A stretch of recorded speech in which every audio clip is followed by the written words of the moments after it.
Salut les amis, bienvenue dans votre chaîne InfoPro. Samuel Eto'o, Roger Milla, JJ Okocha, Abedi Pelé et les autres, tous ont déjà gagné la Coupe d'Afrique avec leur sélection. Pourtant, c'est un grand nom du continent parmi les meilleurs joueurs du monde n'ont jamais su inscrire leur ligne au palmarès.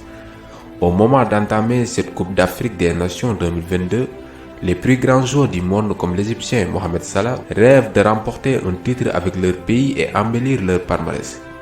Surtout, ils éviteraient de rejoindre la liste des grands joueurs africains ayant échoué à remporter la compétition. En voici les 5 principaux joueurs de la liste. Allez, let's go!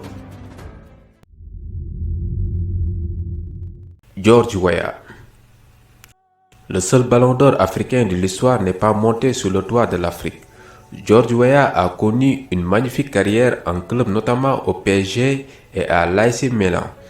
Mais celle en sélection avec son pays, le Libéria, n'a pas été autant couronnée de succès. Malgré tout son talent, Weah est bien seul au sein du collectif libérien.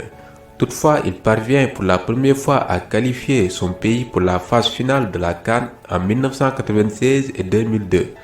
Les parcours s'arrêteront à chaque fois au premier tour. Il a tout de même inscrit 17 buts en 74 sélections. Après avoir échoué à faire rayonner son pays mondialement par le football, il tente désormais de le faire comme président depuis 2018. Didier Drogba. Didier Drogba a tout gagné en club, mais il lui restera un regret sur sa carrière, ne pas avoir remporté de titre avec la Côte d'Ivoire.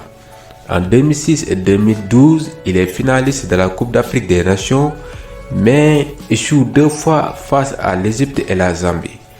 Didier Drogba gardera toujours en mémoire son penalty raté en finale de la CAN 2012 face aux Zambiens. Justement, il loupe un penalty en seconde période qui doit encore le hanter alors que la rencontre s'est terminée au tir au but.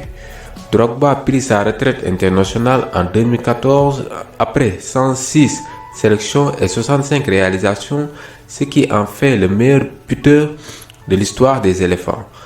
L'année suivante, la Côte d'Ivoire remportera sa première CAN sans Drogba.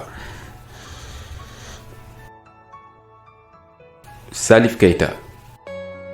Salif Keita est l'un des meilleurs joueurs de l'histoire du football africain et surtout l'un des premiers à avoir réellement marqué les esprits en Europe. Dans son pays, celui qui est issu d'une famille de 11 enfants est très tôt sorti de l'anonymat par ses performances en club, notamment au Real Bamako.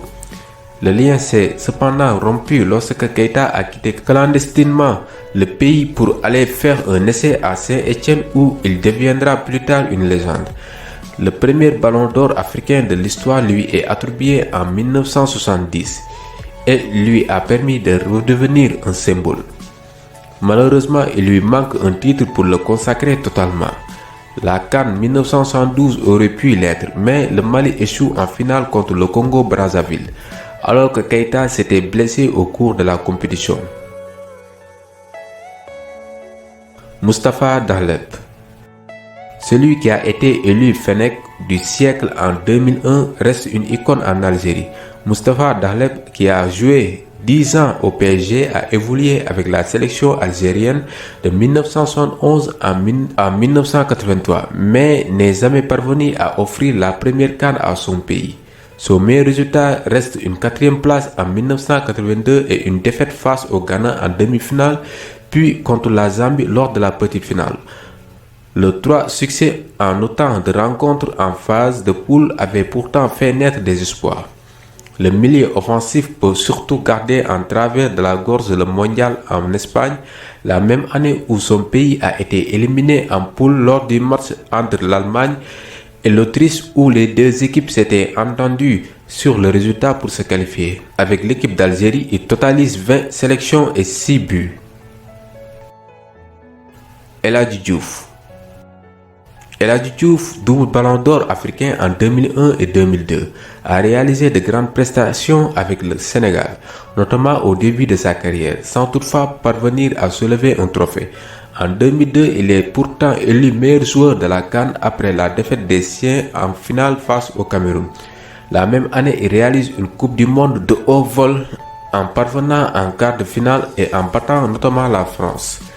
El Hadji Diouf a été le meilleur joueur sénégalais durant de nombreuses années, avec une élimination en quart de finale de la CAN 2004 face à la Tunisie, celle de 2006 en demi-finale contre la Côte d'Ivoire dans une édition où il n'a pas marqué, puis enfin une élimination au premier tour en 2008. Malgré tout, il aura inscrit 21 buts en 69 sélections. Allez les amis, c'est tout pour aujourd'hui. N'oubliez pas de vous abonner. Allez, ciao!